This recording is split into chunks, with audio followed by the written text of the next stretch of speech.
নমস্কার বন্ধুরা, এনপি চ্যানেলে আপনাদের স্বাগত। আমি আজকে নিয়ে এসেছি পাট শাক ভাজি। কীভাবে পাট শাক ভাজি করি তাই দেখাবো আপনাদের। এই যে পাট শাক ধুয়ে পরিষ্কার করে নিয়েছি, কড়াইয়ে দিয়ে দিচ্ছি। অনেকগুলোই নিয়েছি, এখন ঢেকে দিচ্ছি, একটু সিদ্ধ করে নেব। এখন নামিয়ে নিচ্ছি।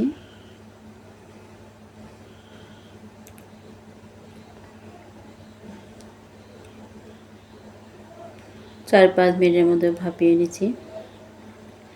এখন কড়াইয়ে তেল দিয়ে দিলাম, তেলটা গরম হয়ে গেছে। এখন কুচানো রসুন দিয়ে দিচ্ছি।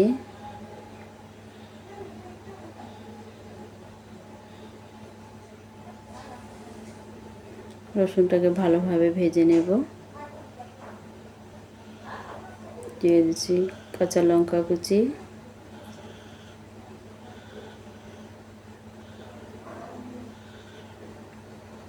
সবগুলো ভালোভাবে ভেজে নিয়েছি। এখন ভাপিয়ে রাখা শাকটা দিয়ে দেব।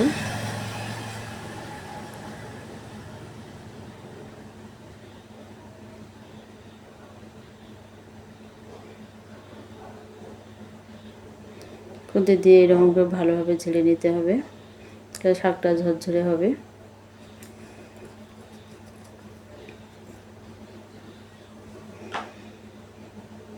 দিয়ে দিচ্ছি লবণ,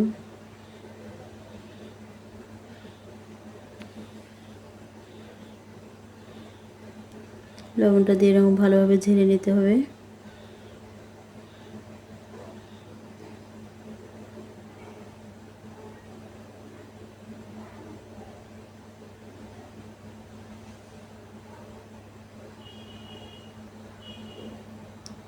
শাকটা ঝরঝরা থাকবে, দলা দলা ভাব থাকবে না,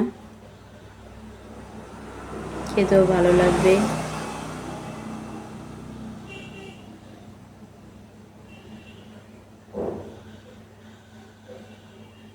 এখন নামিয়ে নিচ্ছি। থ্যাংক ইউ বন্ধুরা।